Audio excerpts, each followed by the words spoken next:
Indicators can be incredibly helpful to understand market movements and make a profit in crypto. Only which ones should you even use and what do they stand for?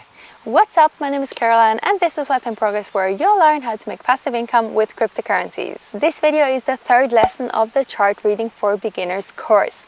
In the first two lessons we looked at candlestick chart reading and at support, resistance and trend lines. Indicators are a set of tools applied to make market movements more clear. There are actually hundreds and thousands of indicators you could use. However, there are a couple of ones that most traders and technical analysts often use. These are moving averages, Bollinger Bands, RSI and the Ichimoku clouds. Now, as a crypto investor, you're likely looking for one thing above all else: how to buy the bottom and sell the top, right? After being in crypto for almost 5 years, my partner Kieran and I have learned a whole lot about charts and on-chain metrics that allow us to do just that. As a result, our portfolios have massively outperformed the market over the last couple of years. Now we'd like to share our tips and tricks with you.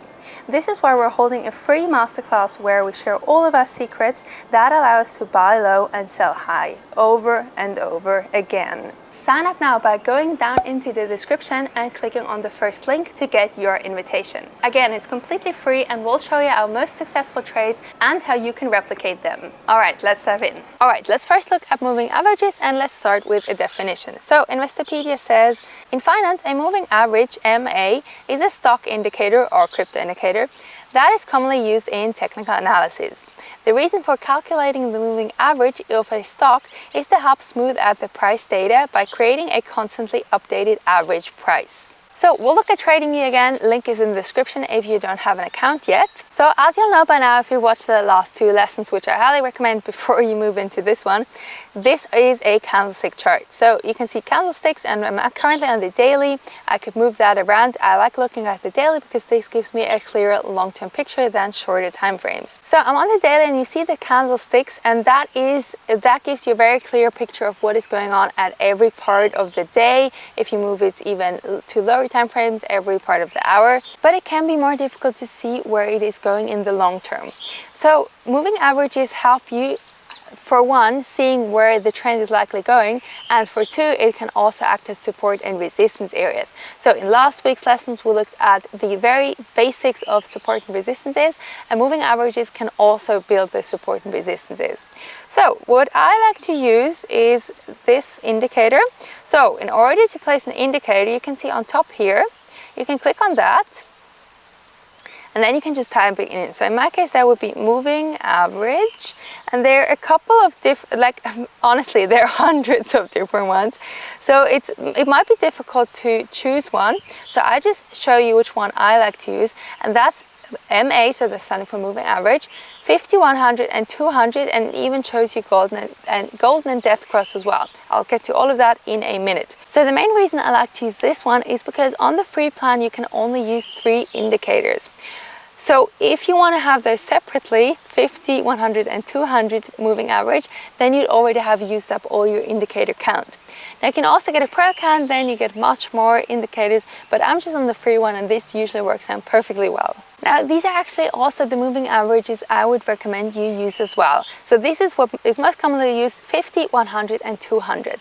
Now if you're on the daily, then you would say 50-day moving average, 100-day moving average and 200-day moving average. But if you're on the hourly, for instance, that will stay the exact same. So we can just swap here, and then we need to move that out a bit. And then it's not called 50-day and so on, but it's called 50-hour. So what that means is you can see 50, 100, 200, these are the colors. So 50 is green, then 200 is yellow, then 100 is yellow, and red is 200. Now what that means, if we look at the green line, that's the 50 moving average, that is a calculation of the average price of the past 50 candles. So if we take any point in this line here, for instance here, it takes all the past 50 candles, calculates the average, and that's this point in this line. And the next day is again the past 50, and that shows you this line. So it will always show you data of the past 50 candles, or for the yellow one it would be the past 100 candles, and so on. Now the shorter the period that is calculated in this moving average, the faster it moves. So you can see the 50 moving average, that changes the direction pretty quickly. So you can see here there was an upwards trend, and then here, so it corrected here, and just a couple of days later it shifted here as well. Now if we look at the 200-day moving average, you can see that barely moves at all. So you can see we're just basically in a long-term upwards trend, and it's been going down a bit in this area, but generally it moves up. What that also means is that the smaller time frame moving average is a less strong support or resistance, and the longer time frame moving average is a very strong support or resistance. So for instance, what you can see is that it usually takes a couple of attempts to break through a 200 moving average, 200-day moving average, I would say. So for instance, it went down here, it went a bit lower, that's what whales usually like to do to freak everyone out. Then it bounced off, and then it eventually went lower. Whereas moving through the 50-day moving average has been done in one blast, so that usually happens pretty quickly. So the same as resistance is, so you can see we're now at a resistance built out with that 50-day moving average. It is possible that this will break through in one go, but this zone will be much more difficult, especially because we're now having the 100-day and the 200-day moving average here, so that would be much more difficult. A cross in here isn't really regarded in anything special, but what you can see here, this cross, the red one, that's called a death cross. Sounds pretty dramatic, but what that means is if the short time period moving average, the 50 moving average, is breaking through the longer one, the 200 moving average. So what that means is that that is generally anticipated that the price will move lower for a little bit at least, and that just shows that we're in a downwards trend. Now the opposite is that green cross, that's called a golden cross, and that marks the beginning of an upwards trend generally. Doesn't mean that it immediately happens, but that means the 50 moving average breaks through the 200 moving average and shoots up higher. Alright, the other indicator we're going to look at in this lesson are called Bollinger Bands. That's another very useful indicator that will show you where the price will likely move next. Now what I like to do is I like to use a combination of different indicators. So I usually have a couple of indicators. It looks pretty crowded on my charts, but that just gives me a better picture of support resistance areas and likely future moves of the market. So what are Bollinger Bands? A Bollinger Band is a technical analysis tool defined by a set of trend lines plotted to standard deviations, positively and negatively, away from a simple moving average, SMA, of a security's price or a crypto's price, but which can be adjusted to user preferences. So the Bollinger Bands have been developed by John Bollinger, hence the name. Two more key takeaways are there are three lines that compose Bollinger Bands: a simple moving average, that's a middle band, an upper and a lower band. The upper and lower bands are typically two standard deviations plus minus from a 20-day simple moving average, but they can be modified. So 20 days obviously on the daily, it could also be 20 hour if you look on the hourly, 20 weeks if you look on the weekly, and so on. So I'll take those moving averages out so that we have a better picture of the Bollinger Bands. So what you can simply do is you can click on that eye to hide it. And you can see down here what I usually also have are the Bollinger Bands 20. So again, to get that, click on indicators, click on Bollinger Bands, and I think I just use the normal one, this one, Bollinger Bands. So yeah, now it tells me I can't have more than 3. So I'll just show that, but again, to get that on your chart, click on here and click on Bollinger, type in Bollinger Bands and then choose the normal Bollinger Bands. You don't really need anything else. Now, what you can see is that we have this band, this blue band. We have the outer band lines and then the moving average in the middle. Now, this is not super clearly visible. I like it that way, but if you want to see a bit more, if you want to see a bit more clearly, you can actually change that, and you can change colors and thickness of the lines for all indicators.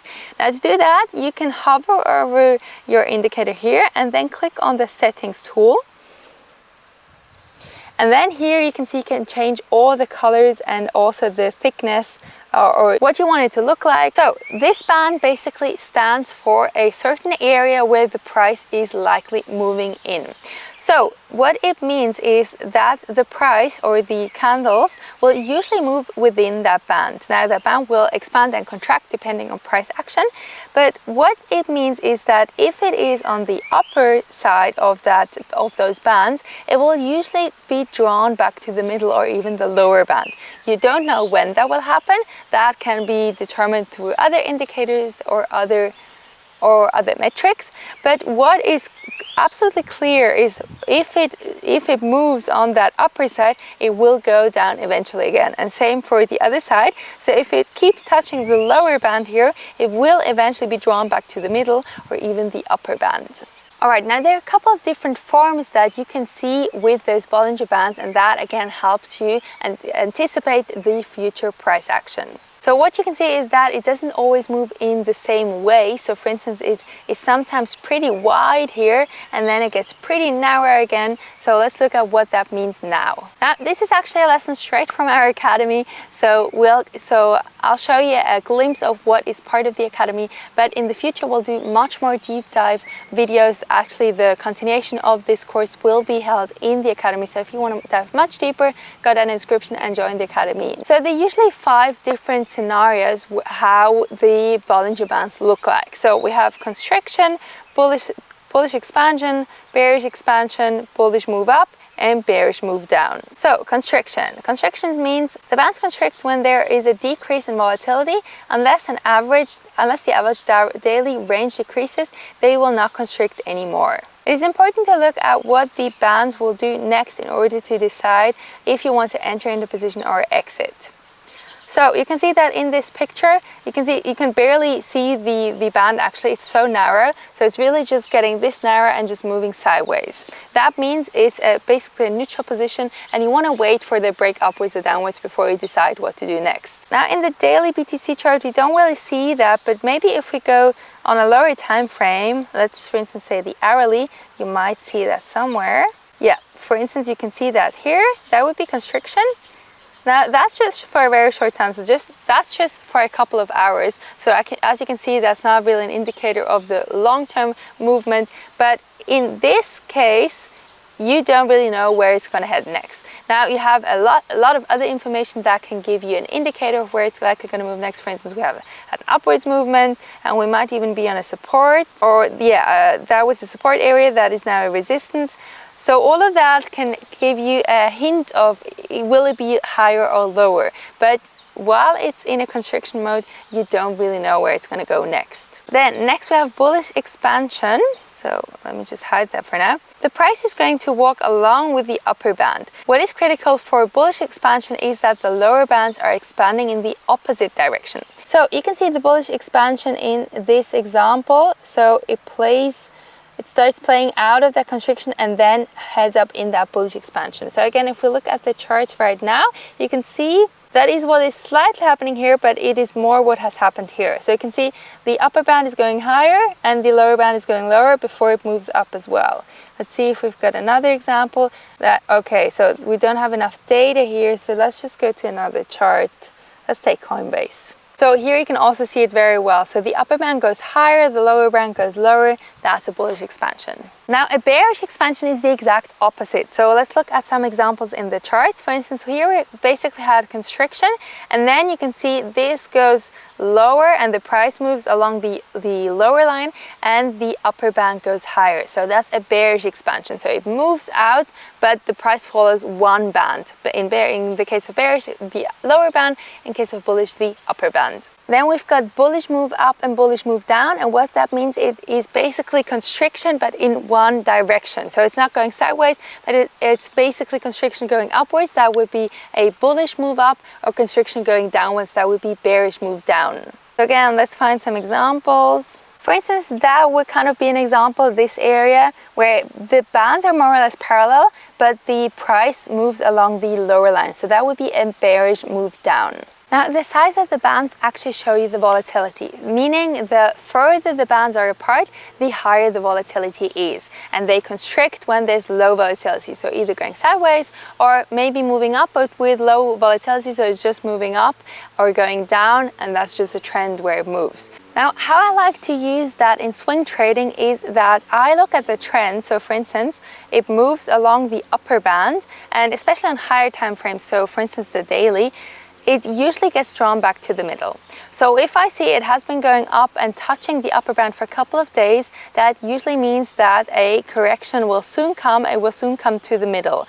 Now, it is very rare that it moves up this much over so many days, but here is a better example. So it has touched the upper band for a couple of days, and then it gets drawn back to the middle. That's what usually happens. If it gets drawn to the upper band, it is very rare that it actually moves out of the band for a couple of days. It might move out here, but then you see it gets immediately drawn back to the middle or even the lower band. And then the same, if it's going out of that lower band, it will be very soon drawn back to the middle band. So as you can see, that's what happened here. And that's how I like to trade it. So if it's going out of the lower band, that's a good buying opportunity. And if it's going out of the upper band, that means it might be a good time to sell, to take profit, and to get back lower. Now, that in combination with the knowledge about support and resistances and trend lines, that can give you very good data about where good entry and exit points are. Alright, so that's it for this lesson. These are the moving averages and the Bollinger Bands, which are two of my favorite and the most useful indicators you can use in trading and in investing. If you like this video, hit the like button down below, share with your friends, and be sure to subscribe. Thanks for watching, and I'll see you in the next video. Bye!